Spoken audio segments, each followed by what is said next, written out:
สวัสดีครับพี่น้องตอนนี้ก็อยู่กับช่องซันเดสเซอร์ลำเพลินออฟฟิเชียลนะครับน้องชูใจอันนี้น้องแบมเพิ่งกำลังนำเงินแลกอยู่พี่น้องบริการแลกเงินเดี๋ยวนี้เอาพี่จอยหนูมีพันเดียวสาวมาเลยกินข้าวแล้วมั้งคะผู้หญิงแม่มาไหมที่แบบคุณมองก็แบบคุณน้ำแข็งไม่แค่ขอแบบคุณเนี่ยชาร์จคอร์นั่นขอหน้าขอไม่ได้เอาขึ้นแบบสั้นสั้นแต่สิยังเห็นไม่หน่อยได้เราไปพาจริงจริงแต่ร้ายคนสมัครสุดท้าย199สถานบริการ7222ค่ะเป็นก่อนเอาซ้อนไทยกี่ด้วยเปล่าถ่ายแล้ว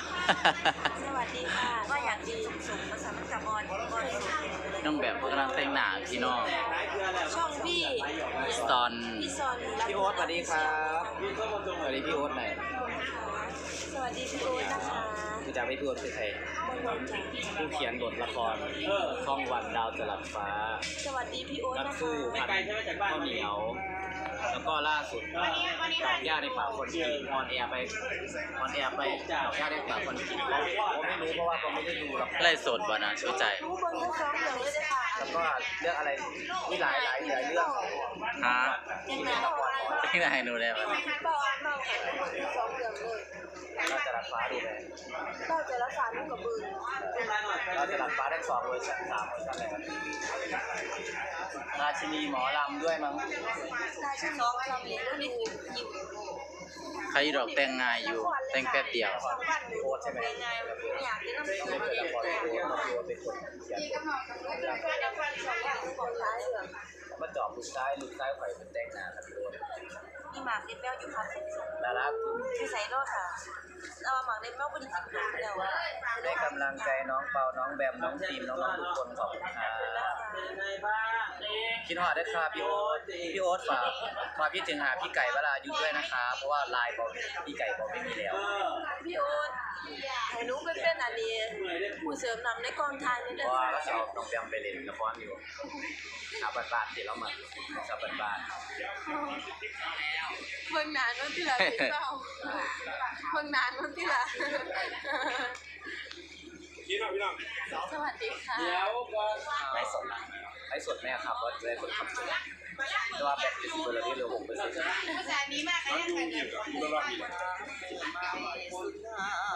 โอ้ยพี่ขอกินแล้วครับกินไปบ้านมาบอกวันนี้กลับบ้านบอกวันนี้ได้แปลงแต่งงานเลยนี่ด้วยค่ะสีได้สีน้ำตาลอันนี้ใช่ไหมไม่ดีพอมากไม่ระยะนี่คือเสียงอะไรเนาะยังไงเพราะว่าอาศัยแต่งหน้าก็น้องแบมครับวันนี้เป็นเกียรติมากเลยค่ะพี่พ่อใจสอนเป็นเกียรติอะไรเป็นหูยิงเป็นเกียรติหลายที่ได้มาหมอชิด2 รอบหน้าที่จะไปทักทายพี่โอ๊ตมาหาหน่อยหมอชิด2 รอบหน้าด้วยชวนพี่ไก่มาด้วยนะครับวันนี้จะมีวันไหน300เพชรบ้านแพงจะได้มีโอกาสร่วมงานกับช่องวันอีกเรียนจะเราเรียนวิสัยหรอวิสัยที่บ้านคือค่ะเรียนที่บ้านอยู่อำเภอสีโพสีสุวรรณอยู่ไกลบ้าน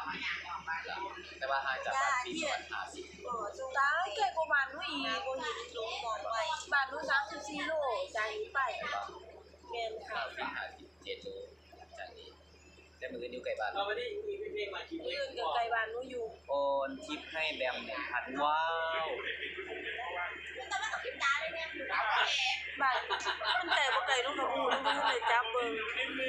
แต่ว่ามื้อนี้อยู่ยังก็อยู่ทุ่งพรเป็นบ่ค่ะบ่ใกล้บ้านไก่อยู่บ่มื้อหนูว่าคือสิบ่ใกล้แต่ว่าหนูบ่ทันได้เบิ่งแผนที่แม่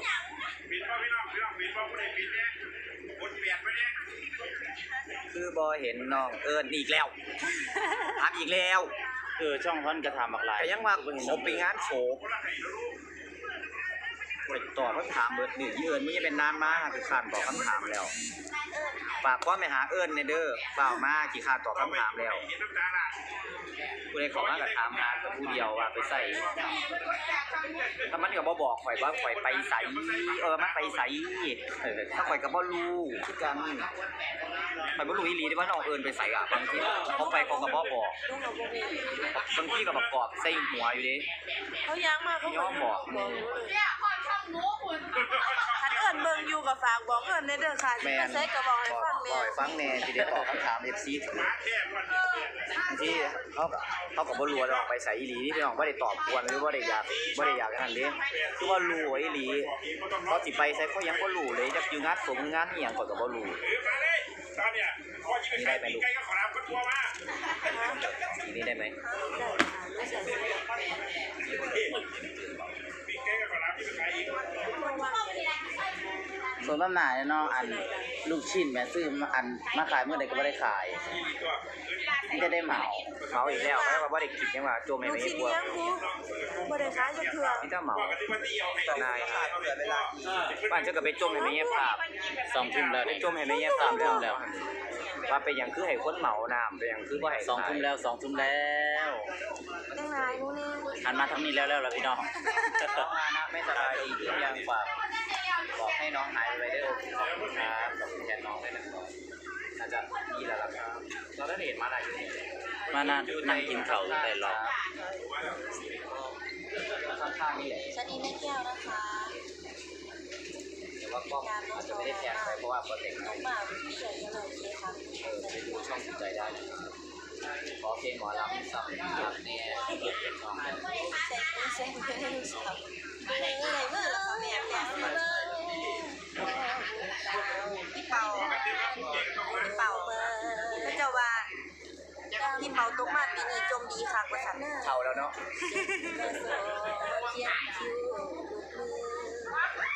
ผู้บ่าวเฮาเสี่ยวเมีย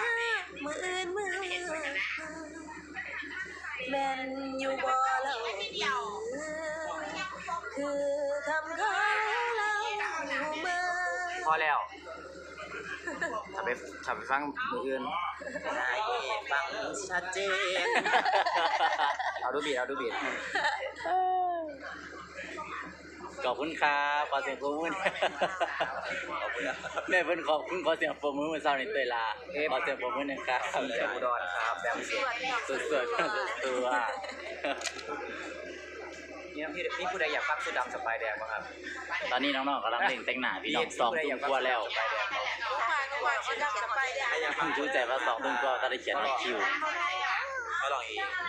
ทั้ง ทั้งวันนี้พี่เปลี่ยนเดียวกันเก็บที่เดียวไปคนไหนคนเดียวนี่แหละ แค่ไปเบิ่งโปรดิวซ้อน หืม ทั้งคุณหันไปเบิ่งยูทูบเบอร์ทั้งคุณเนี่ยหลาย พี่น้องบ่แม่นแต่หมองนี่เด้คุณพี่น้อง ๆหมดแล้วกับว่าได้บ่เป็นหมอแล้ว น้องวุ้งอิงพี่น้องตามปุ่น